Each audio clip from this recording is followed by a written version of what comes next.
안녕하세요, 인키입니다. 젊고 아름다운 나의 모습을 영원하게 유지 혹은 되돌리고 싶다는 생각 해보신 적 있으신가요? 세월이 흐르며 나이가 들고 늙어가는 것은 당연한 세상의 이치입니다. 하지만 인간의 욕심은 끝이 없고 같은 실수를 반복하죠. 늙어버린 자신을 받아들이지 못하고 젊음과 아름다움을 욕심냈던 한 여자의 이야기, 이토준지 컬렉션 14권 3화 동상입니다.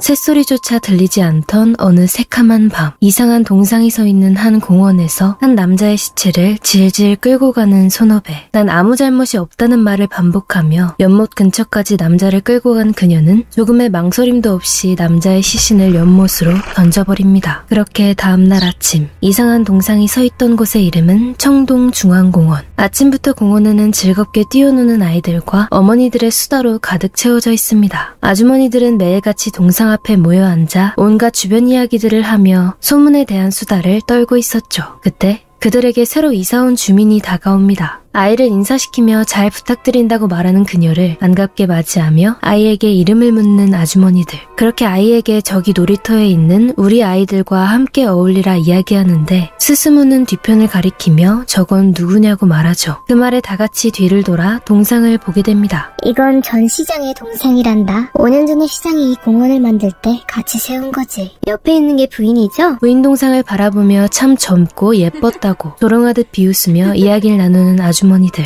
전혀 닮지 않았어요. 실제로는 이렇게 젊지도 예쁘지도 않다고요. 사실은 완전 아줌마예요. 본인 말에 의하면 젊었을 때의 모습이라고 하는데 아주머니들은 절대 믿지 못하겠다며 모두가 동상을 세운 것에 대해 뻔뻔하다고 생각한다고, 전 시장이 3년 전에 실종되었던 일도 부인에게서 도망간 것일지 모른다는 이야기에 아주 즐겁게 조롱하며 떠들어댑니다. 잠깐, 이러다가 어딘가에서 들을지도 몰라요. 뒷담화하다 살짝 찔리기라도 한 것인지 집도 근처에 있으니 들릴 수도 있다며 조심하자고 소곤거리던 그때 놀던 아이들이 다가와 대뜸 저 동상이 말을 한다고 이야기합니다. 너희들 또 그 얘기니? 말도 안 되는 소리 하면 못 써. 하지만 아이들은 정말 억울하다는 얼굴로 아저씨 동상은 말을 안 하지만 여자는 한다며 여자 동상에 말을 걸기까지 합니다. 하지만 아이의 물음에 동상이 답을 할 리가 없었죠. 같은 시각 근처에 커다란 작업장 하나. 그 안엔 무언가 열심히 만들고 있는 한 조각가가 있습니다. 그리고 그런 그를 찾아온 거대한 몸집의 한 여자. 그녀의 이름은 소노베. 조각가인 찌찌야와는 꽤 각별한 관계인 듯합니다. 물건은 다 됐냐는 그녀의 물음에 야심차게 완성된 작업물을 보여주는 찌찌야. 어머나,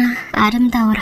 정말로 내 젊었을 때하고 똑같네요. 가까운 시일 내에 피로연을 열 건데 그때 꼭 와주셔야 해요. 피로연을 연다던 소노베는 중앙공원의 아주머니들을 모두 초대하게 됩니다. 아주머니들은 친하지도 않은 사이인데 동상의 신작 발표 파티에 초대를 받은 것에 의아해하며 가봤자 닮지도 않은 동상을 보고 자기 자랑이나 할 것이라고 기분 나빠하지만 젊은 남자 손님들도 다수 참석을 한다는 문구에 솔깃하여 결국 한번 가보기나 하자고 의견을 모으게 됩니다. 오늘 이렇게 와주셔서 대단히 감사합니다. 그 공원은 자신에게 있어 특별한 추억이 있는 곳이며 그런 곳에 매일 방문해줘 고맙다는 이야기를 하는 소노베. 동상을 만든 쯔쯔야까지 소개해주며 새로운 동상까지 요란하게 공개하죠. 언제 소노베의 욕을 했었냐는 듯 그녀가 준비한 음식과 술을 신나게 즐기는 아주머니들. 동상을 만드는 방법을 설명하던 찌찌야가 갑자기 기침을 크게 하며 상태가 안 좋아지게 됩니다. 그는 자신이 장기간 주물을 만들다 보니 해가 안 좋아져서 앞으로 몇 년 못 살 인생이라 나지막히 말하죠. 그렇게 소노베가 그를 데리고 잠시 파티장을 뜨게 됩니다. 잠시만 기다려달라며 두 사람이 자리를 뜨기가 무섭게 다같이 그녀의 욕을 하기 시작하는 사람들. 젊은 남자도 없고 동상도 하나도 닮지 않은 데다 요리도 별로라며 하나부터 열까지 욕을 해대던 그 순간 동상에서 여자가 커다랗게 웃는 소리가 들려옵니다.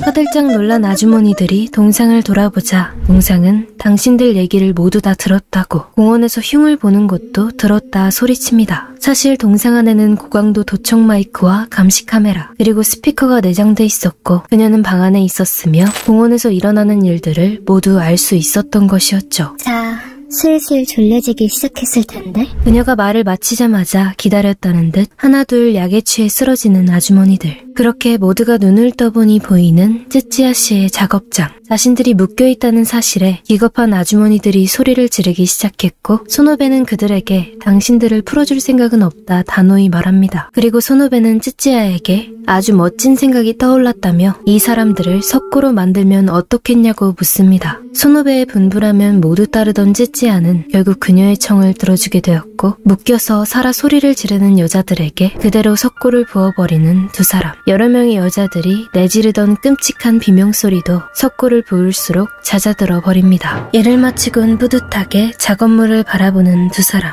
선생님, 이걸 가마에서 구우면 어떻게 되는 거죠? 고열로 장기간 숙성시키면 아마도 아는 사람 모양을 한 구멍이 생기겠죠. 찌찌아의 대답에 소노베는 충혈된 눈으로 돌아보며 그럼 구워달라고 말합니다. 그렇게 두 사람은 아주머니들을 가마에 넣고 굽게 되었고 소노베는 저 인간들에겐 청동도 아깝다며 완성된다면 콘크리트를 들이부어 마무리하기로 합니다. 그러나 며칠 후 그녀의 집에 아주머니들의 행방을 묻는 경찰들이 찾아오게 되었고 애써 아무렇지도 않게 대응한 소노베는 다급하게 찌찌아에게 달려가 경찰들이 의심할 것이라며 소리를 지르죠. 사모님, 이것 좀 보십시오. 그녀의 앞에 모습을 드러낸 여자들의 석고상. 찌찌아는 우리의 첫 합작품이라며 뿌듯한 기색을 보이지만 경찰이 찾아올까 두려워하던 소노베의 의견에 따라 증거가 될 수 있는 석고상을 함께 부숴버리게 됩니다. 증거를 없앤 뒤 한결 마음이 편안해져 늘 그랬듯 공원을 도청하다 아이들에게 말을 걸던 소노베는 익숙한 목소리를 듣고 매우 놀라게 됩니다. 그 목소리는 소노베가 너희 엄마를 죽여 콘크리트로 만들었다고, 그녀는 나도 죽였다며 어서 경찰에 신고하라 말하고 있었죠. 그리고 난 이 여자의 남편이라며 3년 전에 살해당해 정원에 있는 연못에 빠뜨려졌다는 이야기를 덧붙입니다. 그 소리를 들은 소노베는 크게 혼란스러워하며 서둘러 남편이 있는 연못으로 뛰쳐나가게 되었고 그녀는 남편의 동상이 말할 리도 없고 죽은 사람이 어디서 어떻게 얘기를 하는 건지 전혀 알 수 없었지만 연못에 대고 지금 말한 게 당신이냐며 외쳐봅니다. 그리고 그대로 놔뒀다간 동상이 다시 말을 할지도 모른다는 생각에 연못 안을 뒤져 남편의 시신을 꺼내게 되죠. 찌찌아에게 남편의 시신을 보여준 소노베는 충격적인 이야기를 듣게 됩니다. 그는 연못의 어떤 특수한 조건으로 인해 시신이 밀랍되어 실압화된 상황이었습니다. 소노베는 당장 태우길 바랬으나 찌찌아는 해볼 것이 있다며 우선 그의 작업장으로 남편의 실압을 옮기게 되죠. 뚱에 있는 소노베를 뒤로하고 찌찌아는 남편의 실압을 조각하기 시작합니다. 그리고 어느새 완성된 그의 모습은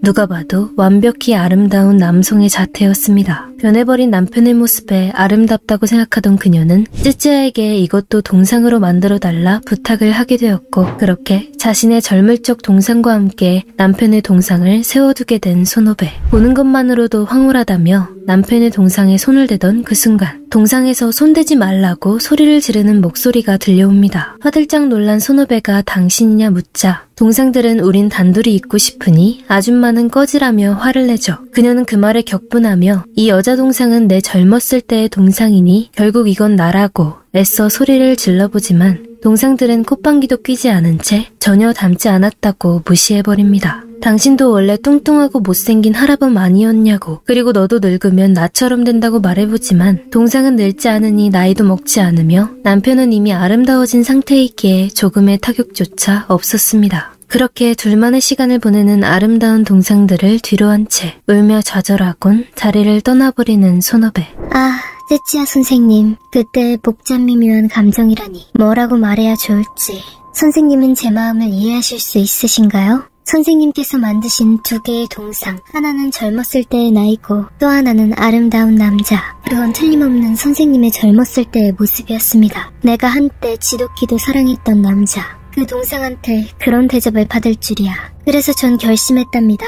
이 편지가 도착할 때쯤엔 난 마당의 연못 밑에 가라앉아 있겠죠. 자살? 당치도 않습니다. 나는 실압이 될 겁니다. 그렇게 스스로 실압이 되어 찌찌아에게 3년 후 자신을 건져내 세상에서 가장 아름다운 모습으로 다시 조각해달라는 유언을 남긴 소노베. 그녀는 자신이 황금동상이 되길 바라며 돈이 모자라면 집을 팔라는 말까지 남겨두었습니다. 찌찌아는 그녀의 모든 말을 다 믿지는 못하였지만 3년 후 그녀의 유언을 지키기 위해 연못으로 찾아가게 되었죠. 연못 안에서 그녀를 찾아내 끌어낸 찌찌아는 그녀를 새롭게 다시 조각하기 시작했고 그녀가 들었던 동상의 말은 믿지 못했던 그에게도 실압이 된 소노베가 말을 하는 환청이 들리게 되었습니다. 이윽고 그녀의 실압을 아름다운 여성으로 조각해낸 찌찌아. 소노베는 기뻐하며 어서 황금을 부어달라 재촉하고 쯔쯔야는 자신의 모든 기운을 다 쏟아내가며 그녀의 거푸집을 만들어냅니다. 거푸집 안에서 드디어 황금동상이 될 수 있게 된 것에 크게 기뻐하는 소노베. 하지만 쯔쯔야는 이미 그녀를 조각하고 거푸집을 만드는 것에 많은 기운을 써버렸고 황금을 다 녹였을 때쯤 목을 부여잡으며 그대로 쓰러져 버리게 됩니다. 그리하여 세상에서 가장 아름다운 여자가 될 뻔한 소노베는 딱딱해진 석고 안에서 거푸집으로서만 존재하게 되며 에피소드는 끝이 납니다. 늙고 추해진 소노베의 모습에도 아랑곳하지 않고 어떠한 대가도 받지 않은 채